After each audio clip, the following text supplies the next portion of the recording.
நம்ம வாழ்ந்து கொண்டிருக்கிற இந்த உலக வாழ்க்கையில் எல்லாத்தையும் மெட்டீரியலிஸ்டிக்காக, எல்லாத்தையும் இலக்கு சார்ந்தே பார்க்குறது. இப்படி ஒரு கோர்ஸ் இருக்குது, இதை படிச்சிங்கன்னா இது உங்களுக்கு கிடைக்கும். நம்ம முன்னாடியே முடிவு பண்ணிக்கிறது, நமக்கு என்ன வேணும், மெட்டீரியலிஸ்டிக்காக என்ன வேணும். இது எனக்கு இந்த விஷயம் இருக்குது, எனக்கு இந்த தேவை இருக்கிறது, எனக்கு இந்த பசி இருக்கிறது, எனக்கு இந்த நோக்கம் இருக்கிறது, எனக்கு இந்த இலக்கு இருக்கிறது, இதற்கு என்ன வேணும் அப்படின்னு நம்ம பார்க்குறோம். அதுக்கு ஒரு விஷயம் வந்து நிற்கிது. அப்போ நம்ம அதை எடுத்து தேர்ந்தெடுத்து படிக்கிறோம். பெரும்பாலானவர்கள் அப்படி தான் செய்கிறாங்க. உண்மையில் மாற்றம் உங்களுக்கு வேணும்னா வாழ்க்கையில் நிறைய பாடங்கள் இருக்கிறது, வாழ்க்கையின் நிறைய பாடங்கள் இருக்கிறது, பாடத்திட்டங்கள் இருக்கிறது, சப்ஜெக்ட்ஸ் இருக்குது. இந்த சப்ஜெக்ட்ஸை எல்லாம் பெனிஃபிட்டை கருதி இதில் பிரதிபலன் கிடைக்குமா, இதை செஞ்சால் இது நடக்குமா, அது வருமா, இது வருமா அப்படிங்கிற இந்த தேவை நோக்கம் இன்றி நீங்கள் கற்றுக்கொள்ள முற்படும் பொழுது நீங்கள் அதை முழுமையாக கற்றுக்கொள்கிறீர்கள். யார் இந்த எனர்ஜிக்கு, இந்த ஆற்றலுக்கு தன்னை முழுமையாக அர்ப்பணித்து ஒப்படைக்கிறார்களோ அவர்கள் இந்த ஆற்றலை முழுமையாக பெற்றுக்கொள்வார்கள். இதுதான் ரூல்.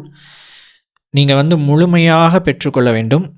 இலக்கு நோக்கம் அப்படிங்கிறதெல்லாம் ஓரம் வச்சுருங்க. உண்மையாக ஒன்றின் மேல் உங்களுக்கு ஆர்வம் ஏற்பட்டு எதையெல்லாம் நாம் கற்றுக்கொள்கிறோமோ அவைகளெல்லாம் நம்ம வாழ்க்கையில் வளர்ந்து ஒரு கட்டத்தில் அதை நம்ம வாழ்க்கையை வழி நடத்தும். ஆனால் நம்ம எப்படி பழக்கப்படுத்தப்பட்டிருக்கிறோம்னா, இதை செஞ்சால் என்ன பெனிஃபிட், இதை கற்றுக்கிட்டால் எனக்கு என்ன கிடைக்கும், இதில் ஏதாவது யூஸ் இருக்கா, யூஸ் கேஸை கருதியே நம்ம எல்லாம் கற்று வச்சுக்கிறோம். இதை செஞ்சால் இது வரும், இதை செஞ்சால் இது வராதுன்னா நம்ம அதை விட்டுடுறோம்.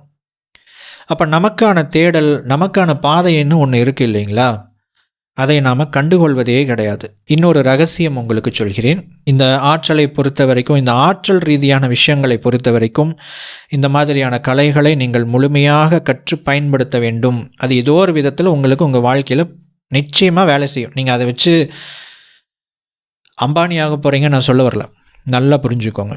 ஆனால் உங்கள் வாழ்க்கையை நீங்கள் வடிவமைக்கவும் மேம்படுத்தவும் முடியும். எந்த அளவுக்கு உங்களுடைய மனம் விரிவாக இருக்கிறதோ அந்த அளவுக்கு தான் உங்களால் ஒரு பெரிய விஷயத்தை நோக்கி நகர முடியும்.